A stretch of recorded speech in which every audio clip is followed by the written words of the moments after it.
Hi guys, welcome back. We've got something a little fun for you today. I've been creating a couple of pieces with our Resi Lace on canvases and being quite artistic with it. And this is an example of one. We've got our Hot Wheels car and we've done like a burnout smoke scene.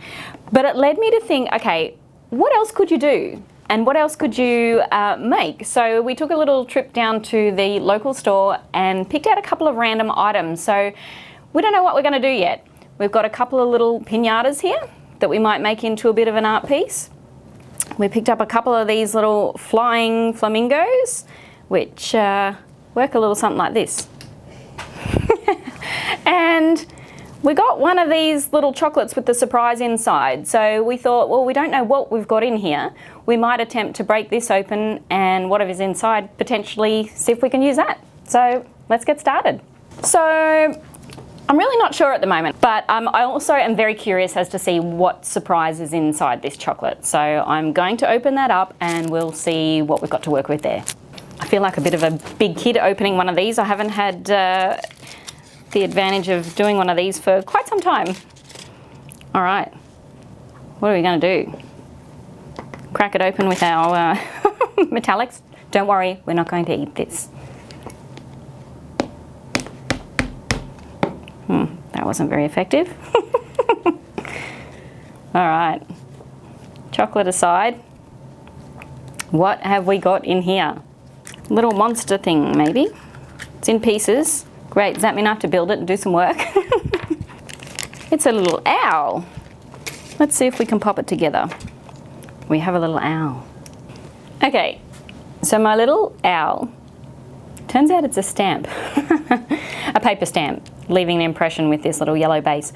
But I have a feeling for my canvas size, it's going to be a little tiny. So I think I'm going to opt for one of the piñatas and go with a theme for that. So having the child in me come out today and open a little chocolate surprise, I think I'm going to do eeny, meeny, miny, mo. So here we go. Eeny, meeny, miny, mo. Catch a tiger by the toe. If he hollers, let him go. Eeny, meeny, miny, mo. We've got our T-Rex dinosaur. So that's what we're running with today.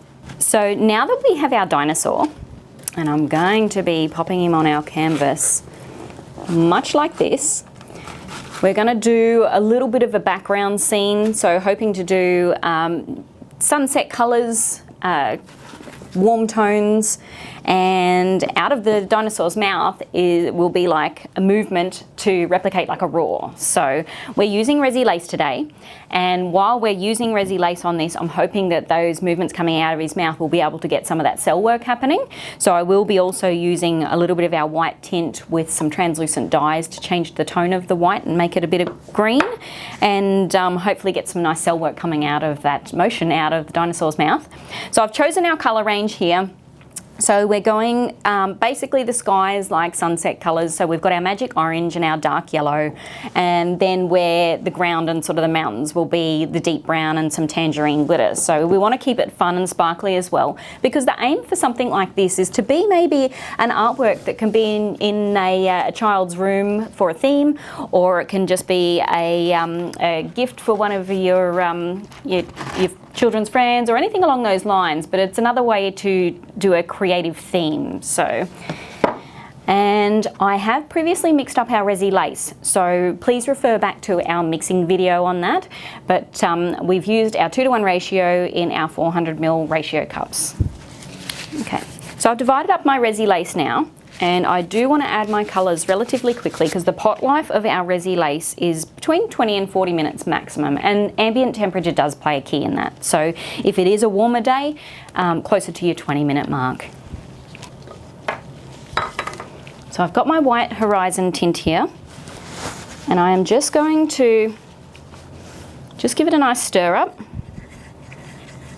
Because it's an epoxy tint, similar to a paint in a way where it does get a little bit of a sediment in the bottom, so we do want to mix that back through if you haven't used it for a while. And we don't need much of the white tint because we only have a small amount of resin, and the white goes a long way. So a couple of dribbles in there. Mix that in, and we've got a solid white, but it's not going to stay white for very long. We're going to tint it. We're going to make it a pastel greeny colour keep in with our colour tones. And this is where I'm hoping we'll get some nice lacing effects coming out of the dinosaur's mouth. Put our white tint away so I don't make a mess everywhere. Now I have avocado green dye and I have emerald green dye, so I'm going to add a little bit of both of those in. And the reason I'm adding the avocado in and not just the emerald green is because the emerald green is quite foresty, and I feel that if we put it with the white, it'll be just more of a pastel green. But if I put some avocado back to it, which is more of an earthy green, it'll just blend it out a little bit. So we've got a very pretty pastel green here, but almost too pretty for our dinosaur. So I'm going to add a little bit of that avocado back just to make it a little bit more of an earthy green. So I've got 5 drops of our avocado green in now. So it's just toned my green down a little bit now, which is what I was after. I didn't want it to be so, so candy-like and sweet. So I'm happy with that green tone that we've got now. We'll mix up a couple of little extra colours here with our forest green fine glitter and our deep green metallic, and then we're right to put it on our board. We have all of our colours ready now, so I will be just doing a quick tidy up, setting my canvas up. I want to lift it off of my tablecloth here because I don't want any of my resin to run off the side and adhere to my tablecloth, so I want to be able to lift it up. And I'll just check its level and then we'll get to pouring.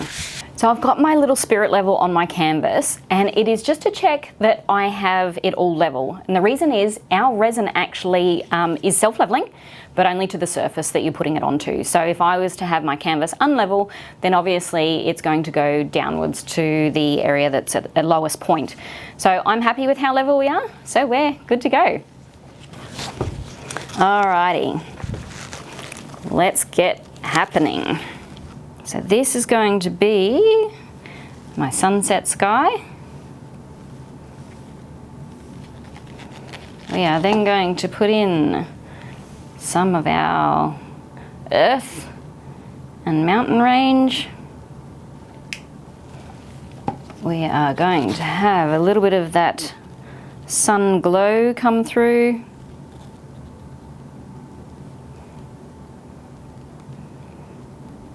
And although it looks like a nice big mess at the moment, I'll be blending it in very shortly. Putting our sparkly tangerine in.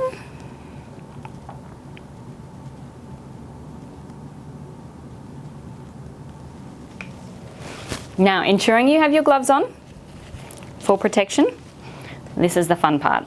So I'm going to start at the lighter colours up the top, and I'm just going to move it out onto my canvas. So I just want it on that top lip. And I am working with metallic colours here too, so where my fingerprints are is where I can actually get some texture and some movement happening. Because I'm pouring reasonably thin on this layer, there'll be ever so slight movement, but I've also had my resin sitting in my cup for a little while, so it's warmed up ever so slightly and it's a tiny bit thicker, so it allows me to put the colours in the position where they're going to stay relative to at the end of the piece. Okay, today I'm not actually going over the edge of my canvas. You can cover the sides of your canvas, but I've chosen not to with my colours today. So I'm just going to wipe along that edge there. And I'm going to quickly change gloves, and then we will add in extra couple of colour tones for where the dinosaur's roar will be, and then we'll be able to pop our dinosaur on. So the aim is for the roar, because we're going to place our dinosaur here. So the aim is for the roar to come in this direction. So we want to get this movement in this direction. So I'm going to drizzle on some of our olive green.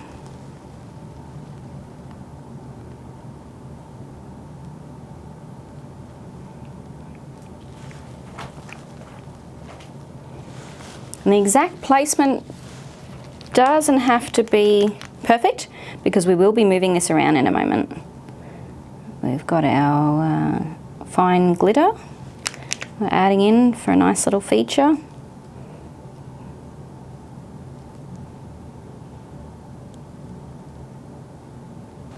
And this was a little bit of our deep green, and then we'll be able to put in our custom white-green mix.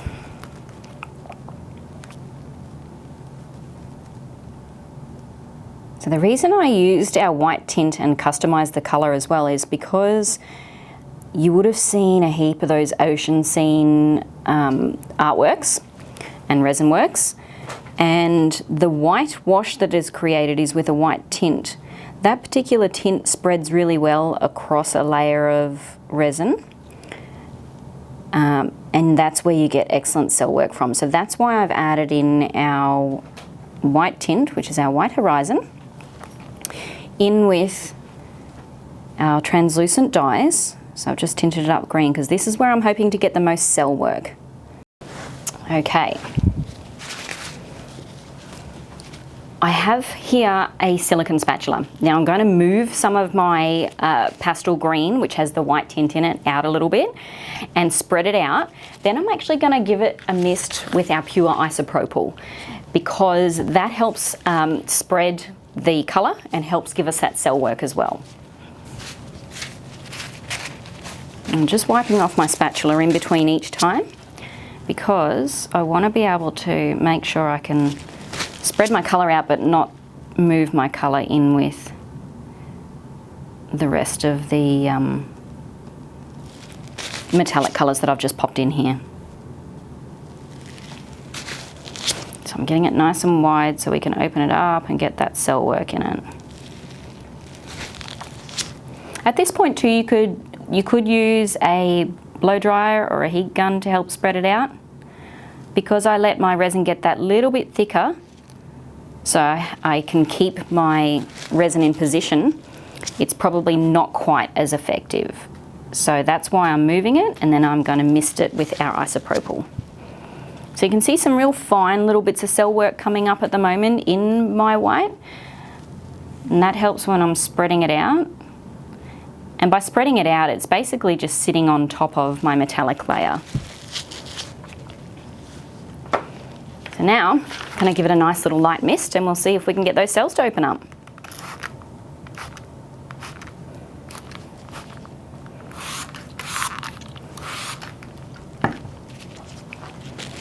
And so we've got some nice cells forming along the edge here of where I've spread it out. Spread it out just that tiny bit more.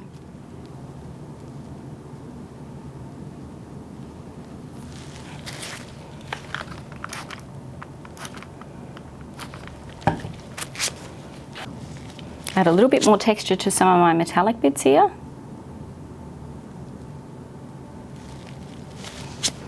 And I'm also going to come quickly back and do a little bit more blending here, because all of these marks that I'm putting in my metallic now are getting close to what it's going to be when it cures. So I'm just giving it a little bit of texture.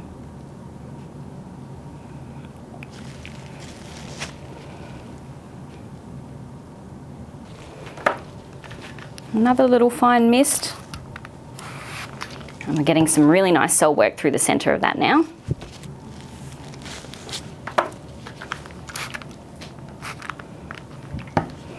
And I think it's just about time for us to position our dinosaur. Because the epoxy's wet, our Resi Lace is wet, when I position the dinosaur, he will stay in that position, and the surface area of the back of the dinosaur will attach itself to our Resi Lace, and then we let it dry, and that way it secures our dinosaur in place. Just going to quickly wipe this back edge off. Okay, time to pop him on. Now I want to align it where his mouth is at the point of my green work here, but I want to make sure his whole body's on there. So a tiny bit of downward pressure to make sure we've got contact with the back of him, and voila. We have, and I'll be able to turn it around just a little bit, but we do have to wait for it to dry. We have our dinosaur raw scene. So now what we'll do is I'll make sure we're sitting back on the containers where it was lifted up in case we do get anything dribble across the sides. We will leave this cure for 24 hours, and then I will be able to basically pick it up and hang it up. and we immediately have a really cool piece of artwork. So this shows us that we can do pretty much anything with any form of object and create a really cool art piece out of it.